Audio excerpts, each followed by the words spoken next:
السلام علیکم. اقتصاد نړۍ خپرونې ته یو ځل بیا ستړي مشئ. په دې خپرونه کې له پاکستاني سوداګرو واورو چې له افغانستان سره د سوداګریزو اړیکو بیرته ښه کېدل غواړي.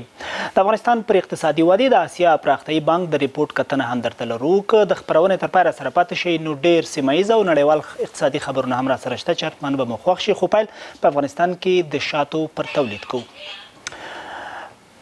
په افغانستان کې د شاتو تولیدات نږدې 20 سلنه ډیر شوي دي. د افغانستان د کرنې او مالدارۍ وزارت وایي تیر لمریز کال کې د وړم کال پرتله شاوخوا 400 ټنه شات ډیر تولید شوي.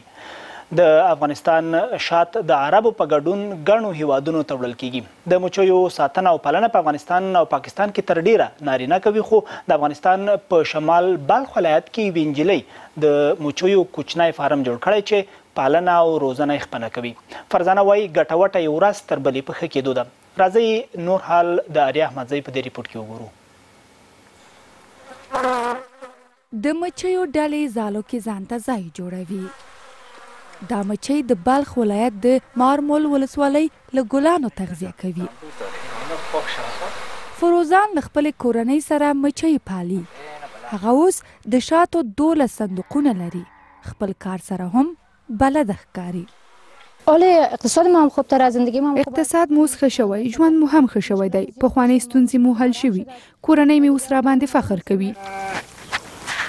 د فروزان پلار بزګر دی، خو خپلې لور سره هم د هغې په کار کې مرسته کوي.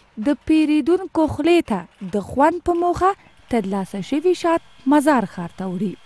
وقتی که پروژه که در اینجا آمد دا د فروزان خپله علاقه وه. زه هم خوشحاله یم چې لور مې یو کار کوي چې راتلونکي کې ورته پکارېږي. د خالصو کورنیو شاتو ترڅنګ له بهره د واردو شویو شاتو بازار هم ګرم دی. د بهرنیو شاتو پیرودونکي ښایي ډېر څه کوي چې معمولاً یې بیې د کورنۍ هغو په پرتله ارزانې دي. خو فروزان لپاره چې لویې هیلې په سر لري ښایي د سترو سوداګریو لپاره وړه پلمه ورته همدا د مچیو روزل وي. آریا احمدزی، BBC کابل. په نړۍ کې بیا د اعلانونو تر ټولو سترې کمپنۍ اجرایه مشر وروسته له هغې له دندې لرې کیږي چې د دې کمپنۍ له شتمنیو د ناوړې ګټې اخیستو په تورن شو. سر مارټین سوربل له 33 کلونو راهیسې د WPP کمپنۍ مشر و. دی وایي سره له دې چې په څېړنو کې سپین ختلی خو بیا هم غواړي له دندې لرې شي. د هغه تورونه رد کړي چې ګنې پر پانګوالو یې ناسم فشارونه ډېر کړي دي. د اعلانونو WPP په نامه کمپنۍ کې نږدې 40 نورې کمپنۍ هم ونډه لري چې له 100 په ډېرو هیوادونو کې فعالیت کوي. سره له دې چې لویدیځو هیوادونو پر سوریې پرون پوځي برید وکړ، خو بیا هم نن یکشنبه په خلیج هیوادونو کې د ونډو بازار غوړېدلی دی او د تیلو بیې هم ورسره ښې شوي دي. د جمعې په ورځ د برنټ یو بیلر تیلو بیه $2.5 ته رسېدلې چې ښایي دلیل یې بیې سیاسي ترینګلتیا وه. نن بیا سعودي کې د تیلو بیې د لویو کمپنیو لخوا سم ارزول شوي دي. د روسیې مالی وزیر انټون سلویانوف ویلي تمه لري د امریکایي ډالرو په مقابل کې به د روسي پیسو روبلو ارزښت بیرته ښه شي.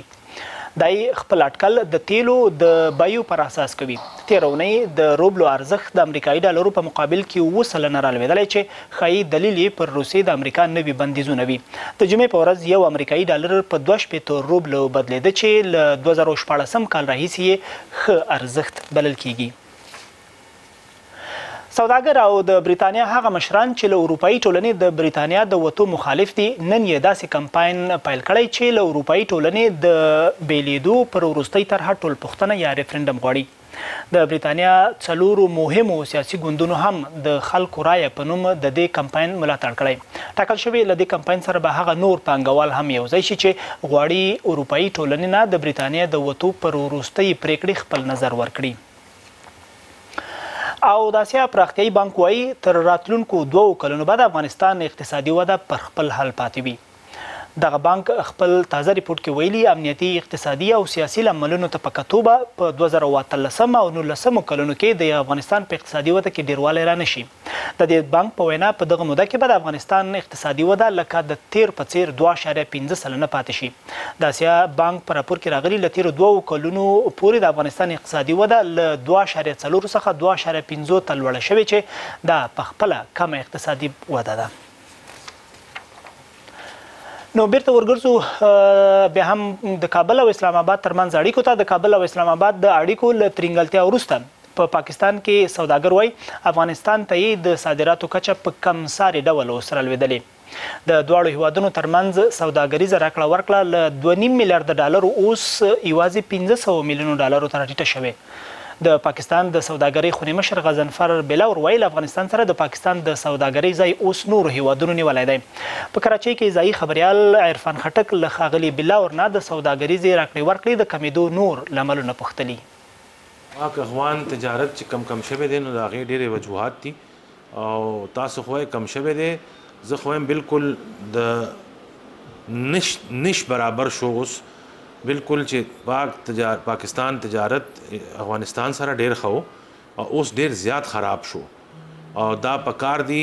دا زموږ سره چې کومه مسله ده هغه مسله کې زموږ بل ملک چې کم دی افغانستان اپ زموږ مال باندې زموږ چې کم مال زی دلته نه په هغې باندې ډیوټیانې ډېرې زیاتې شوې او څه د زموږ ملک غلطي ده او زه به وایم چې 70% د افغانستان د حکومت هغه دی ناجایزه ډیوټیانې دي.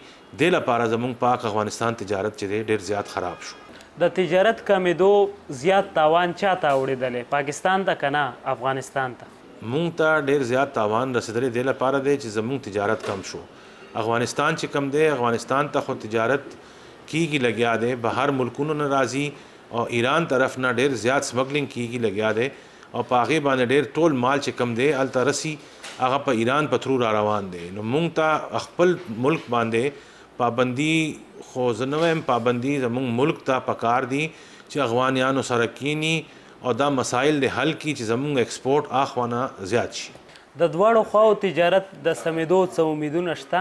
ډېر زیات امید کوو چې نن وګورئ چې څنګه تاسو مو ویلې چې وزیر اعظم صاحب تللی دی هغه اشرف غني صاحب سره ملاو شو د هغې وزیر اعظم صدر صاحب سره او موږ امید لرو چې دا چې دی دا به ترقي وکړي.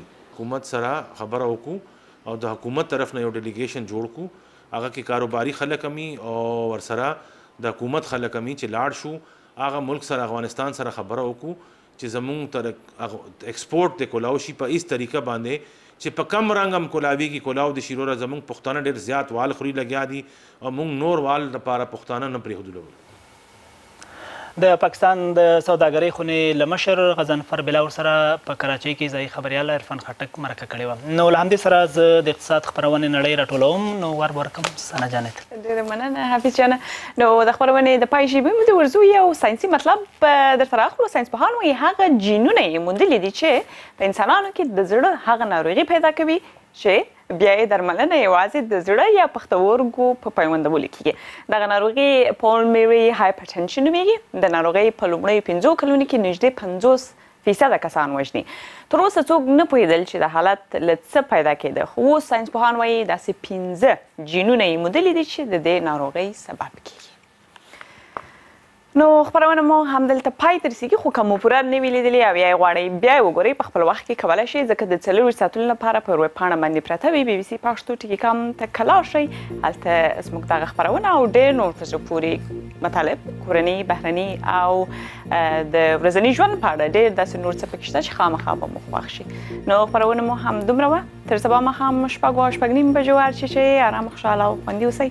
ښه شپه او ښه وخت.